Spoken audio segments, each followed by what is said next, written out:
everyone, welcome to our presentation. My name is Rio Zhong, and my group members are Emma, Julia, Aria, Vivek, and Eric. The company of choice for our group is Shell, and with leadership as central topic, we critically analyze the leadership style of leader. Furthermore, how ethical dilemmas are resolved when faced as a leader. Now, I'm going to talk about the background of the Shell. Royal Dutch Petroleum was founded in 1890, and in January 2022, Shell changed its name to remove the words Royal Dutch from the company names. It's a major international producer of oil, gas, and petrochemicals, and a retailer of motor fuel and lubricants. It's also pioneer in the LNG industry and has considerable experience in financing, management, and operations. In addition, it accounts for 3% and 3.5% of the world's total oil and gas production, respectively. It's the largest industrial company in the Netherlands. Found more than 130 years, the Shell Group has grown up to become the world's largest international oil company. And next, this data will bring you a better understanding of Shell. Shell operates in the more than 70 countries worldwide and employs over 87,000 people. In 2020, Shell revenue is $18 billion. This is approximately 40% less than in 2019 due to COVID-19. Next, I will introduce you the CEO of Shell. Ben Nembelen was born in Netherlands in 1958. He graduated from Delft University of Technology in the Netherlands with a master's degree in chemical engineer and joined Shell in 1983. His experience working in both companies' upstream and downstream division eventually made him the ideal option for the next CEO. In January 2014, he became the CEO of Shell. Next, welcome Emma. Continue to talk her next part. Thanks to my partner, this is Emma. I will identify an ethical dilemma in this part of the oil and gas industry. According to Johnson, an ethical dilemma is a problem in the decision-making process between two possible options, neither of which is acceptable from an ethical perspective. In 2011, Royal Dutch Shell and Italy's Eni paid $1.3 billion to the Nigerian government for the right to get a large oil block. The point is whether this money is bribery. As an important ethical dilemma, how to deal with it. So the first question is whether this money is bribery. Both companies paid $1.3 billion to the Nigerian government with the knowledge that most of the money will be transferred to a company controlled by a former Nigerian oil minister, Dan Etete. The block is one of the largest proven approved oil fields in Africa. Italian prosecutors said the executive knew Etete would use the money to bribe Nigerian officials and that Eni executive would receive kickbacks. So Eni and Shell has denied wrongdoing. They said they only paid the money to the government without knowing the money would be used for bribes. The country's financial crime regulator has threatened to strip the two companies for their rights in the field now. Obviously, the action of both companies has been bribery already. As a significant ethical dilemma, the manager has two choices. Both companies would get an enormous profit. Meanwhile, the senior executive would receive kickbacks when we choose option 1. Apparently, it made it would make the company to scandal and lost the trust of risk stakeholders and consumers. From the perspective of moral, they shouldn't obtain the benefits through the method of bribery. As we can see, the power of the leader in making decisions plays an important role in this process. Manager universally hesitates when they face two options, especially one of the options that is beneficial to themselves. That's why it is related to leadership. So thank you. Thank you for listening. The next part is theoretical underpin. My partner Julia will give us more detail about it. Thanks for Emma. Hello, my name is Yunyuan, and in this section, I will define leadership style and analysis of leader theory. First part is to define leadership style. Leadership is a process of social influence in which the leader seeks the voluntary participation of subordinates to achieve organizational goals. This organization is divided into directive and supportive behaviors. Directive behavior is to give a clear objective to develop some programming to achieve it, in contrast to supportive behavior, which is to communicate by listening and experiencing situation in the first hand. The next page, the second slide immediately afterwards exemplifies different response or follow-ups by contrasting the two theories. The behavior theory is to focus only on the behavior of the leader before certain actions are taken. There is no subjective option of their own. Situational theory is will follow choose the right direction for a given situation. Throughout the third quadrant, the strengths and weakness of situational theory are analyzed and can be broadly divided into two merits and two demerits. The situational approach to leadership has several advantages, especially for practitioners. The first advantage is that it has stood the test of time in the marketplace. The situational leadership approach is well known and is often used to train leaders within organizations.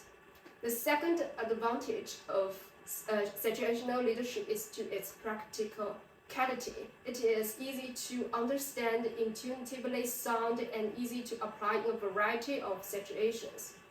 In addition, the principles set out in situational leadership can easily be applied to a variety of contexts, including work, school, and families. The first criticism of situational leadership is that it does not take into account how certain demographic characteristics, such as education, experience, age, and gender, which affect the provisions between leaders and subordinates. It does not fully address the issue of one-to-one versus collective leadership in an organization setting. Next person is Aria.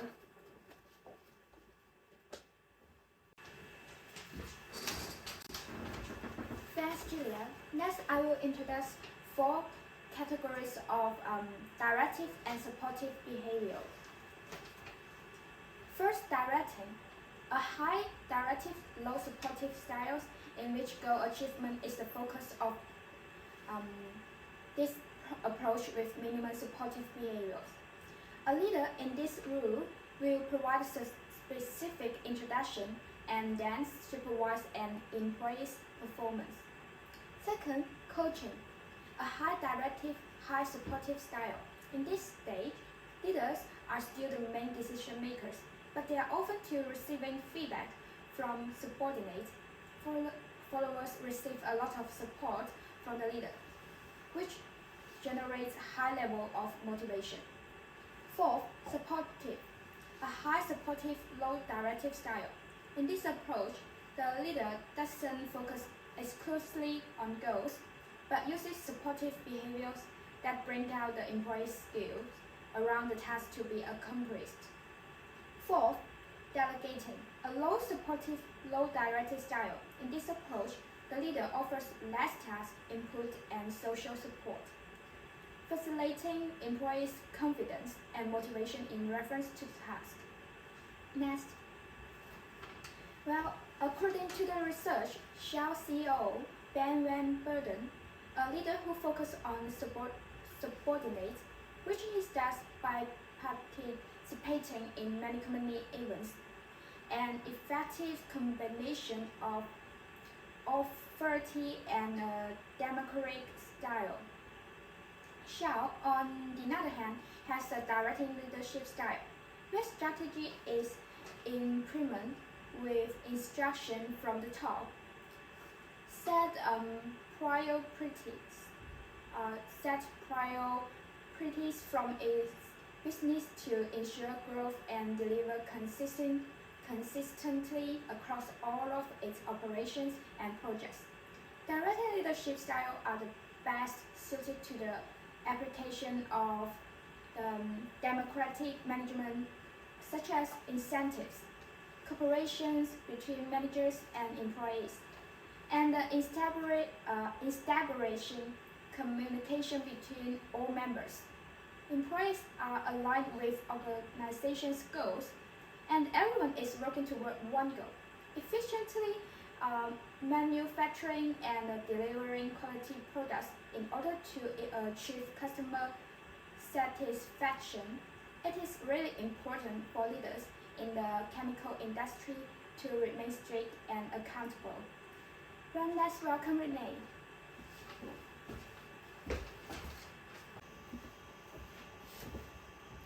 Thanks to Aria, my name is Yirui Ye. In this part, I'm gonna talk about the leadership style of Shell's leaders and the rationale for it based on the background of Shell's bribery.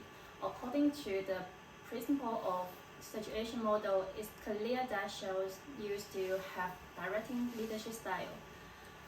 This is because Shell had an authoritarian style of management and was directed from the top in the implementation of strategy. The case of the huge bribe was also a case in which the senior management was involved and gave instructions. However, the underlying reasons for the Shell's leadership style are explained in the following technological model. Firstly, the model presents three different ethicalism in terms of the degree of concern for self-interest and concern for the interest of others. Egoism is driven by self-interest only. Utilitarianism is not about maximizing personal gain, but about the good of the majority. And altruism is about creating for the best interest of others. The huge bribery case of Shell is analyzed from an ethical perspective as being on the level of egoism, which is the moral opposite of egoism and utilitarianism. This is because of the stakeholders involved in the bribery. Shell is the only one that benefits the most from it. From the company own side, the acquisition of more exploration rights by Eagle Ways has helped the companies to make profit from himself. From the industry point of view, Shell use of such shortcuts to enhance his competitive resources is unfair to other companies in the industry. From the national perspective, Shell's bribery to government in other countries could damage the reputation of the home country when it comes to light. So it shows that the rationale for Shell's leadership style in leading this case is the equation of technology. So now I'd like to hand over to Eric. All right. Thanks for the introduction from Renee, and my name is Mingwei Li, and I'm going to talk about the options, decision, and the suggestions. And there are two options. The first option is bribe. Bribery of Nigerian government official can lead to the following results. The acquisition of oil exploration rights will bring huge benefits to the company, and the company's oil resource will be more abundant, and the competitiveness will be improved. But however, such behavior will disrupt the order of fair competition in the market, and will also lead to deep scandals for companies. And this will also bring a huge negative impact on the enterprise and bring losses to the enterprise. So the second option is not to bribe. So first of all, and not bribery helps to build a clean and compliant corporate image and create a good atmosphere within the company. And secondly, it ensures the fairness of the market and also adhere to the moral code. So not bribing, however, may make it harder to companies to win the oil exploration rights. So in terms of the decision, Shell's in terms of the decision, Shell opt the bribes. Royal Dutch Shell and Italian oil company Eni were accused in 2017 of paying 130 million in 2011 bribes to acquire the exploration rights for offshore fields. According to reports, the revelation of the scandal sent shares of the company down 0.4%, and the years-long lawsuit has also drained human and financial resource. So in terms of the suggestions, Shells should obtain oil exploration rights through legal channels. So first of all, the move will help the company to make profits, so that the company's manager can focus more on to improving the core competitiveness of the company. So secondly, this move complies with law regulations and ethical standards, and can also avoid the legal problems for the companies. So these are the contents of our presentation, and which defines and analyze leadership and ethical dilemmas through a series of frameworks and theories. So, and also we hope these contents can give you some reference help. So thank you.